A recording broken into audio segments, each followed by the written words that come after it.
उसी श्रृंखला में area of plane figures and perimeter में ही आगे बढ़ते हुए हम पहुंचते हैं सर्कल पे।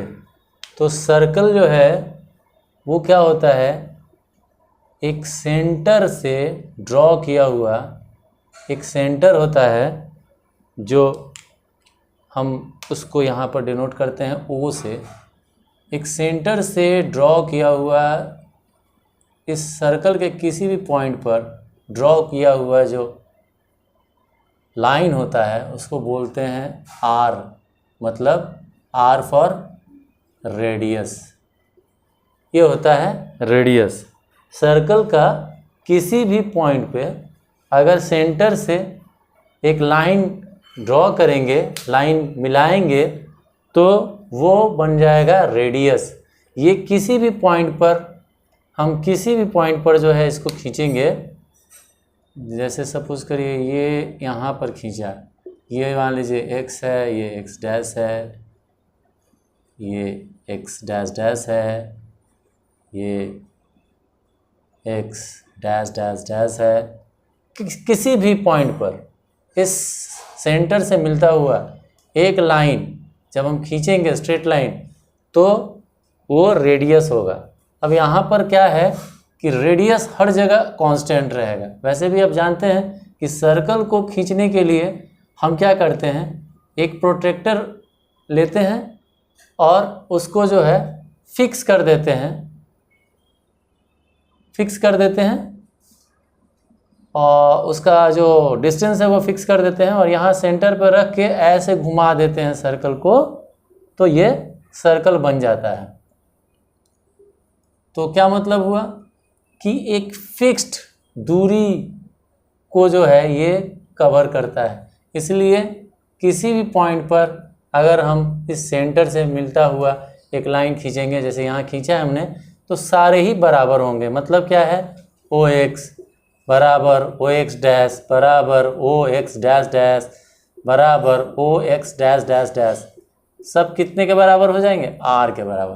तो ये हो गया रेडियस।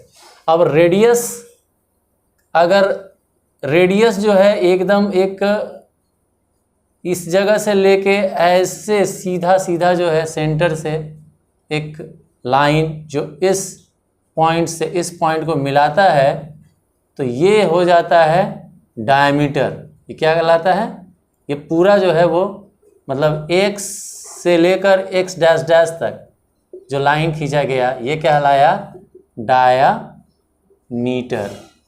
इसको डिनोट करते हैं d से डिनोट करते हैं। और डायमीटर का क्या है हिसाब किताब, ये है डायमीटर का कि डायमीटर जो है 2 इंटू रेडियस होता है, यानी जो रेडियस है उसका डबल होता है डायमीटर। तो हम d से डायमीटर को दर्शा रहे हैं, 2 इंटू रेडियस को हम क्या लिख सकते हैं, r लिख सकते हैं। तो 2r, diameter is double the radius, या फिर रेडियस को हम क्या लिख सकते हैं, हाफ ऑफ डायमीटर, डायमीटर का आधा। तो ये हो गया आपको सर्कल के बारे में थोड़ी सी जानकारी दी। अब हम आते हैं मुद्दे पे, area of circle. Area of circle, अब एरिया ऑफ सर्कल क्या है, तो इसका फॉर्मूला है पाई आर स्क्वायर।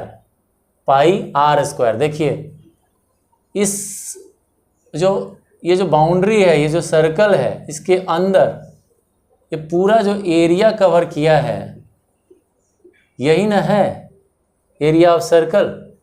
तो अगर हम इस को देखें तो क्या हो रहा है कि पाई आर स्क्वायर आएगा। इसका फॉर्मूला याद कर लीजिए, पाई आर स्क्वायर। अब क्या होता है कि हमको रेडियस पता है, पाई का वैल्यू कहाँ क्या होता है, where pi is equal to 22/7, या इसको अप्रॉक्सीमेटली कितना लिखा जा सकता है, 3.12। ये होता है पाई का वैल्यू 3.12। एक्चुअली पाई जो है वो हमने पहले वीडियो में भी बताया है कि पाई जो है वो क्या है, तो इर्रेशनल नंबर है, क्योंकि इसमें जो नंबर्स आएंगे आप देख भी सकते हैं। 7 से 22 को डिवाइड करिए, 7 3 जा 21, फिर क्या आया 1 आया रिमाइंडर, फिर इसके बाद हम पॉइंट दे दिए यानी डेसिमल दे दिए और इसके बाद जो है 0 लगा दिए। अब फिर ये 0 यहाँ आ गया, 7 1 जा 7, कितना हो गया 3 आ गया, फिर एक 0 दे दिए क्योंकि पॉइंट के बाद 0 देने से वैल्यू में कोई चेंज नहीं आ रहा, 22 22 ही रहेगा। हमारा जो डिविडेंड है वो 22 ही रहेगा, 0 देने के बाद भी कोई फर्क नहीं पड़ेगा क्योंकि वो डेसिमल के बाद 0 डाला गया। तो डेसिमल के बाद 0 कितना भी डाल दीजिए कोई फर्क नहीं पड़ेगा। और इधर क्या हो रहा है 7 4 जा 28, 2 7 2 जा 14, 6 7 8 जा 56, ऐसे ही करते हुए चला जाएगा। 7 5 जा 35। अब देख रहे हैं यहाँ पे क्या हो रहा है, ना तो ये खत्म हो रहा है ना ये समाप्त हो रहा है, मतलब रिमाइंडर इसका कभी 0 नहीं आएगा और ये ऐसे चलता चला जाएगा और ना ही ये रिपीट कर रहा है। देखिए 3.1 4 2 8 5 ऐसे कुछ आता चला जाएगा। तो इस तरह के नंबर को हम क्या बोलते हैं, इर्रेशनल नंबर बोलते हैं, जो नॉन टर्मिनेटिंग होता है और नॉन रिपीटिंग भी होता है। तो हम इसी को जो है ले लेते हैं 3.14 होगा, सॉरी ये 3.14 होगा ना कि 3.12, ठीक है। तो 3.14 जो है इसका वैल्यू होता है। अब अगर मान लीजिए कि इसी सर्कल को ले लें, यहाँ पर रेडियस अगर दिया हुआ हो, सपोज करिए कितना 7 सेंटीमीटर अगर दिया हुआ हो, ठीक है। अगर रेडियस 7 सेंटीमीटर हो, इस सर्कल का रेडियस 7 सेंटीमीटर हो, तो इस एरिया ऑफ सर्कल पर अगर हम फॉर्मूला रखते हैं, इसका एरिया ऑफ सर्कल बराबर पाई आर स्क्वायर, जहाँ पर पाई का वैल्यू हो गया 22/7 और आर स्क्वायर आर कितना है 7 है, 7 स्क्वायर कितना हो जाएगा 49, 7 × 7 49 होता है, इसलिए 7 स्क्वायर 49। अभी क्या होगा 7 7 जब 49 कट गया और कितना आ गया 154। देखिए 2 7 जब 14 एंड 2 7 जब 14 एंड 1 15 154, ये आ गया 154। अब इसका सेंटीमीटर में क्या एरिया ऑफ सर्कल, जो कि पाई आर स्क्वायर से हम निकालते हैं, फॉर्मूला पाई आर स्क्वायर है।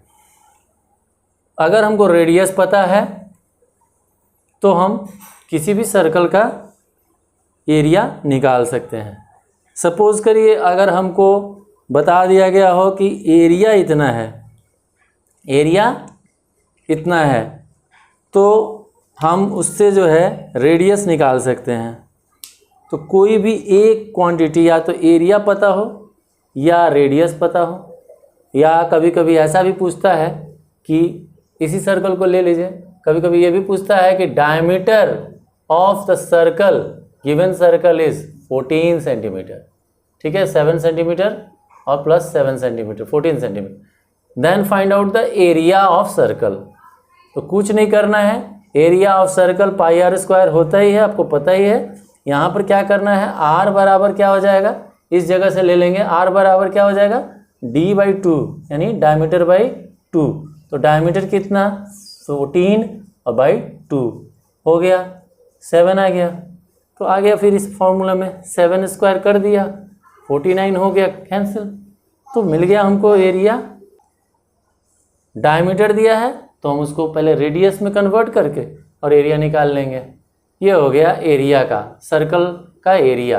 अब आते हैं अगला जो ये है वो है सरकमफरेंस। सरकमफरेंस क्या होता है, सरकमफरेंस क्या होता है तो देख लीजिए। फिर से वो एक सर्कल हम ड्रॉ किए, फिर से इसका जो है हम रेडियस लिए कुछ r, ये सेंटर हो गया O। अब सरकमफरेंस का क्या मतलब होता है, सरकमफरेंस को आप दूसरे शब्द में बोल सकते हैं पेरीमीटर ऑफ सर्कल।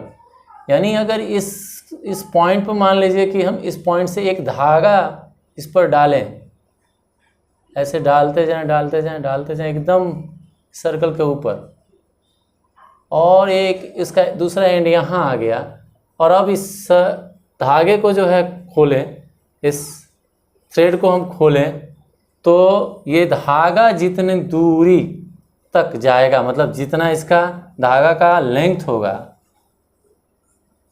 वही इस सर्कल का पेरीमीटर होगा। तो धागा जो है ये तो हम बताने के लिए कर रहे हैं कि सरकमफरेंस क्या होता है, तो लेंथ होता है। लेकिन इसको धागा से नाप के तो हम नहीं कर सकते। हमको दिया हुआ है सर्टेन, फिर से ले लीजिए रेडियस, मान लीजिए कि 7 सेंटीमीटर दिया हुआ है, ठीक है, और हमको बोला जा रहा है कि सरकमफरेंस फाइंड आउट करिए, सरकमफरेंस ऑफ सर्कल। तो सर्कल का सरकमफरेंस होता है 2 पाई आर, 2 पाई आर। यहाँ पर वही बात है, where pi is equal to 22/7, हाँ, where pi is equal to 22/7 and radius is 7 centimetre. तब सरकमफरेंस क्या हो जाएगा, सरकमफरेंस को सी से डिनोट करते हैं, तो 2 pi r, 2 pi is 22/7 into r is 7, cancel, 2 into 22 is 44, ये हो गया 44 सेंटीमीटर। यानी इस सर्कल को, अगर इस सर्कल पर हम एक धागा रखेंगे तो उसकी लंबाई 44 सेंटीमीटर होगी, 44 सेंटीमीटर, ठीक है। ये हो गया सरकमफरेंस ऑफ सर्कल।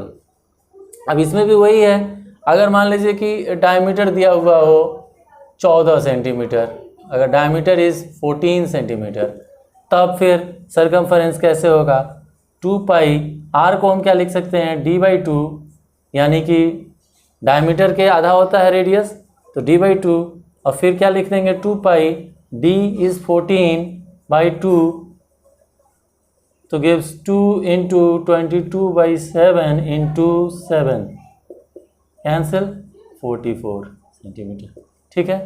तो आपने देखा कि अगर डायमीटर दिया हुआ हो तो भी एरिया ऑफ सर्कल निकल सकता है और सरकमफरेंस ऑफ सर्कल निकल सकता है। अगर रेडियस दिया हुआ हो तो भी जो है हम निकाल सकते हैं।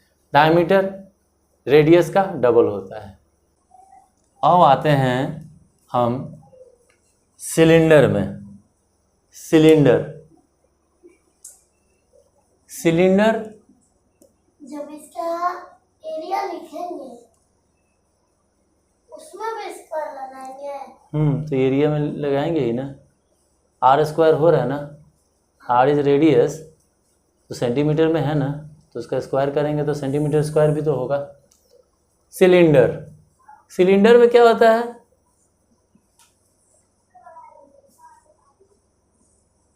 ऐसे ऊपर भी बेस होता है सर्कुलर बेस, और नीचे भी एक सर्कुलर बेस होता है, दोनों का रेडियस सेम रहता है, तभी सिलेंडर बनता है, ठीक है। अब इसको समझते हैं क्या होता है। देखिए, एक प्लेन जो है, एक प्लेन पेपर लीजिए, इसको ठीक सेंटर से ऐसे करके रोल करिए, इसको रोल करिए दोनों तरफ से, ऐसा कि ये एंड इस एंड से मिले, ठीक है। तो क्या होगा, ये पूरा जो है सिलेंडर का फॉर्म बन जाएगा, और ये जो ऊपर वाला हिस्सा है और ये जो नीचे वाला हिस्सा है, ये एक सर्कुलर बेस बन जाएगा, इस तरह से सर्कुलर बेस बन जाएगा। तो अब इस हिसाब से अगर हम इसको देख लें कि ये कितने सेंटीमीटर है, मान लीजिए कि ये 8 सेंटीमीटर है सपोज, ठीक है।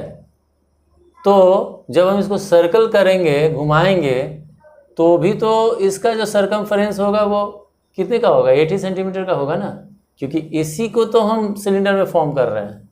तो 8 सेंटीमीटर का सरकमफरेंस हो गया इसका, और इधर भी 8 सेंटीमीटर हो गया। अब ये जो लेंथ है, ये सपोज करिए 10 सेंटीमीटर है, तो 10 सेंटीमीटर इस सेंटर से इस सेंटर की दूरी हो गई 10 सेंटीमीटर, ठीक है।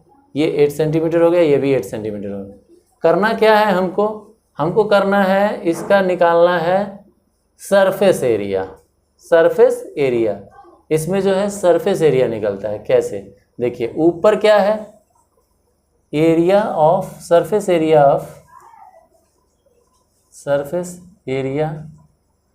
ऑफ सिलेंडर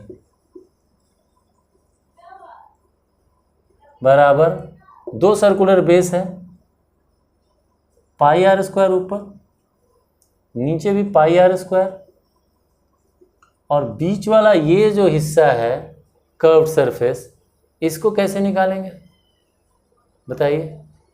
तो इसको निकालेंगे इस तरह से कि इसका जो है सरकमफेरेंस हो जाएगा 2 पाई r, और ये हाइट जो है ये हो जाएगा h, 2 पाई r h।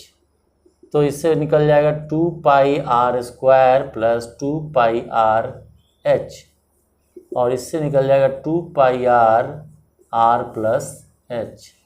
ये हो गया सरफेस एरिया ऑफ सिलेंडर। कैसे किए? इस पेपर को जब हम रोल किए और इस सेंटर में लाके दोनों को सटाए तो क्या हुआ, ये बन गया एक सर्कुलर बेस, नीचे भी एक सर्कुलर बेस बन जाएगा, और ये जो इसकी लंबाई थी ये इसका क्या हो जाएगा, हाइट बन जाएगा। अब क्या होगा, इसका एरिया अलग निकाल लेंगे पाई r स्क्वायर, इसका एरिया अलग निकाल लेंगे पाई r स्क्वायर, दोनों को प्लस करेंगे और इस कर्व्ड सरफेस का जो एरिया है वो हो जाएगा 2 पाई r h। 2 पाई r h हो गया, ये बन गया, ये हो गया सरफेस एरिया ऑफ सिलेंडर। एक और चीज़ होता है इसमें, वॉल्यूम ऑफ सिलेंडर। थोड़ा सा देख लेते हैं इसको भी। सिलेंडर का वॉल्यूम ऑफ सिलेंडर के लिए क्या करना होगा, हमको ये एरिया दिया हुआ है पाई r स्क्वायर और ये हाइट है h। तो वॉल्यूम जो है वो क्या हो जाएगा, area into h। Area is what, मान लीजिए कि अगर हम लेंथ एंड ब्रेथ लेते हैं तो लेंथ इंटू ब्रेथ तो हो गया एरिया, और हाइट जो है वो क्या हो गया, 3 डायमेंशनल हो गया। तो हाइट जो है उसको जब हम मल्टीप्लाई करते हैं तो 3 आ गया ना, यहाँ पर cm स्क्वायर और यहाँ cm, तो cm क्यूब हो गया, cm स्क्वायर और cm। अब ये दोनों मिलकर क्या हो जाएगा, cm क्यूब बन जाएगा, मीन्स ये वॉल्यूम हो गया। तो pi r square h is the volume of the cylinder, where r is radius of the circular base and h is the height, that is the distance between centre of the upper circular base, upper circle and the lower circle. इस दोनों circle के बीच centre से एक line जो मिल रहा है वही है इस सिलेंडर का हाइट, और हाइट हो गया और ये पाई r स्क्वायर एरिया हो गया, ये दोनों को मल्टीप्लाई किया तो वॉल्यूम हो गया। ओके, ठीक है, चलिए इस वीडियो में इतना ही, धन्यवाद।